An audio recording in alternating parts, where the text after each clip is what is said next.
Hello, I'm Raymond Scott Elman, and this presentation will cover the evolving cybersecurity threat landscape, focusing on how it impacts healthcare systems.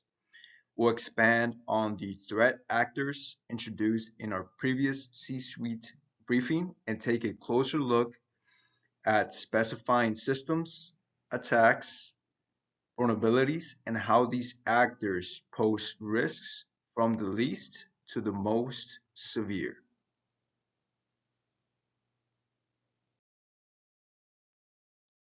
Let's revisit the most critical cyber threat relevant to healthcare. Advanced persistent threats, or APTs, are typically nation-state sponsored groups.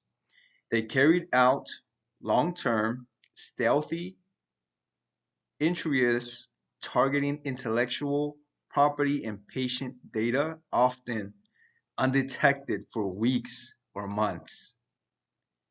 Cybercriminals are driven by financial motives and frequently deploy ransomware or phishing campaigns to extort money from hospitals and clinics.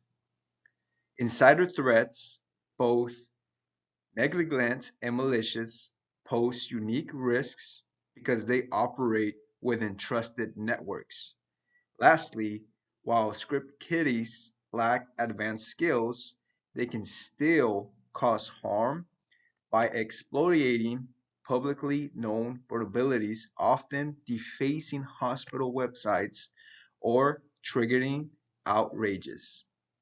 Each actor poses different levels of risk based on motivation and access, as you can see on this slide.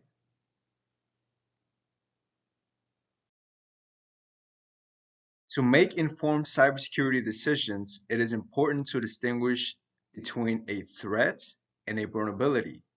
A threat is any potential cause of harm, such as a cybercriminal launching a ransom attack. A vulnerability, on the other hand, is a weakness that makes a system susceptible to that threat, for example, outdated or unpatched hospital software. Think of it this way: the threat is the burglar, and the vulnerability is the unlocked door. In the healthcare context, threats exploit system gaps to steal patient records, disrupt operations, or demand ransomware. Reducing vulnerabilities, like applying timely patches or limiting access, directly reduces the chances of those threats succeeding.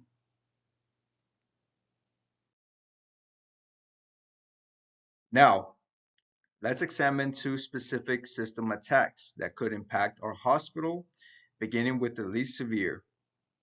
A script kiddie, though often inexperienced, can still cause visible disruption.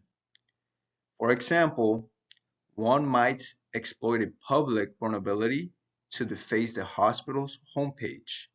While this doesn't compromise sensitive data, it damages our public trust and reputation. On the more serious end of the spectrum, an advanced persistent threat, or APT, as we discussed, might exploit a zero-day vulnerability to access our electronic health record systems. These actors operate with stealth and precision, potentially extracting thousands of patient records before detection.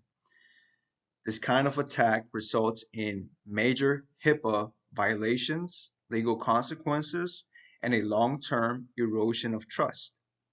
Matching the attack type of the threat actor helps us prioritize defensive strategies. Not all attackers aim for the same objective, and understanding their tactics allows us to prepare more effectively.